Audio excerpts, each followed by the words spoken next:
Au nom d'Allah, le tout miséricordieux, le très miséricordieux. Dis, il m'a été révélé qu'un groupe de djinns prêtèrent l'oreille, puis dirent, nous avons certes entendu une lecture, le Coran, merveilleuse, qui guide vers la droiture. Nous y avons cru, et nous n'associerons jamais personne à notre Seigneur. En vérité, notre Seigneur, que sa grandeur soit exaltée, ne s'est donné ni compagne ni enfant.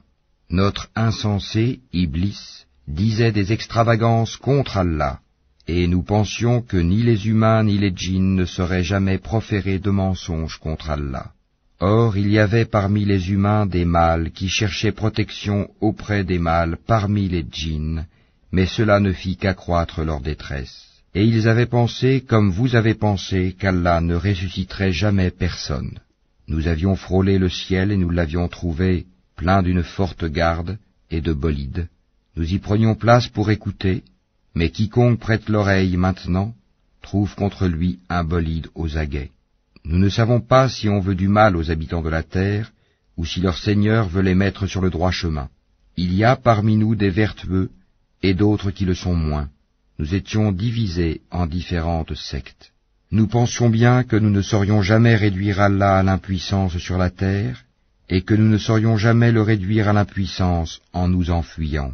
Et lorsque nous avons entendu le guide, le Coran, nous y avons cru, et quiconque croit en son Seigneur ne craint alors ni diminution de récompense, ni oppression. Il y a parmi nous les musulmans, et il y en a les injustes qui ont dévié. Et ceux qui se sont convertis à l'islam sont ceux qui ont cherché la droiture. Et quant aux injustes, ils formeront le combustible de l'enfer. Et s'ils se maintenaient dans la bonne direction, nous les aurions abreuvés certes d'une eau abondante, afin de les y éprouver. Et quiconque se détourne du rappel de son Seigneur, il l'achemine vers un châtiment sans cesse croissant. Les mosquées sont consacrées à Allah, n'invoquez donc personne avec Allah. Et quand le serviteur d'Allah s'est mis debout pour l'invoquer, ils faillirent se ruer en masse sur lui. Dis, je n'invoque que mon Seigneur et ne lui associe personne. Dis, je ne possède aucun moyen pour vous faire du mal, ni pour vous mettre sur le chemin droit. Dis, vraiment personne ne saura me protéger contre Allah, et jamais je ne trouverai de refuge en dehors de lui.